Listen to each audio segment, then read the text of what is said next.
నల్గొండ జిల్లా దామరచర్లలో గత నెల 24న జరిగిన రేషన్ బియ్యం అక్రమ రవాణా కేసులో ఇద్దరిని అరెస్ట్ చేశారు. వాళ్ళ నుంచి 2 సెల్ ఫోన్లు స్వాధీనం చేసుకున్నారు. నరసింహారావు, లింగయ్య అనే ఆ ఇద్దరి మీద రౌడీ షీట్ పెట్టారు.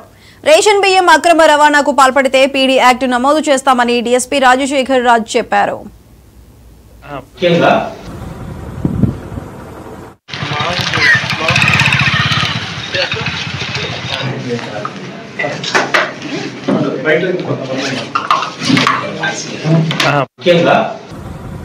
ఆంధ్రాకి తీసుకెళ్లేటటువంటి ఒక పీడిఎస్ రైస్ వాహనం బోల్తా పట్టడం, దాంట్లో ఒక మనిషి చనిపోవటం, కొంతమంది వ్యక్తులు అంటే ఈ పీడిఎస్ రైస్ అక్రమంగా రవాణా చేసేవాళ్ళు, దాన్ని దామర్చర్లలో సప్లై చేసిన వాళ్ళు, కొంతమంది లేబర్ కలిసి వెహికల్ పడ్డ తర్వాత చనిపోయినటువంటి నాగుల్ మీరా అనేటువంటి వ్యక్తిని ఆ శవాన్ని దాచేపల్లికి తీసుకెళ్ళటం జరిగింది. ఇక్కడ నేరం కనిపించకుండా చేయడానికి దానికి సంబంధించి అదే రోజు మన దగ్గర వాడపల్లి పోలీస్ స్టేషన్లో కేసు రిజిస్టర్ అయింది.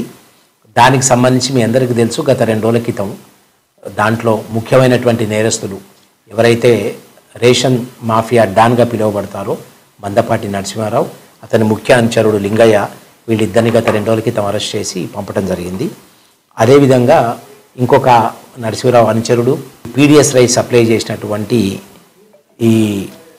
ఈరోజు సర్దార్ దామరచల్లి ఏరియాకి సంబంధించినటువంటి సర్దార్ని, అదేవిధంగా మొన్నటి రోజున ఒక పీడిఎస్ వాహనాన్ని ఇక్కడి నుంచి పీడిఎస్ రైస్ వాహనాన్ని తీసుకుంటూ వెళ్ళేటటువంటి దాచేపల్లికి చెందినటువంటి కామేశ్వరరావు అనే అతన్ని కూడా అరెస్ట్ చేయడం జరిగింది. ఈ సర్దార్ మీద గతంలో 4 కేసులు, ఈ కామేశ్వరరావు మీద గతంలో 3 కేసులు, దీంట్లో దొంగతనం కేసులు కూడా ఉన్నాయి. స్క్రాప్ దొంగతనం చేసేవారు. వీరందరూ కూడా రిపీటెడ్గా ఈ ఏరియా నుంచి పీడిఎస్ రైస్ తీసుకెళ్లటం, ఎవరైతే దాచేపల్లి పిడుగురాళ్ళ ఏరియాలో అవి కొంటున్నారో వాళ్ళకి సప్లై చేయడం జరుగుతూ ఉన్నది. టీడీపీ సభ్యత్వ నమోదులో రాజంపేట నియోజకవర్గం రాష్ట్రంలోని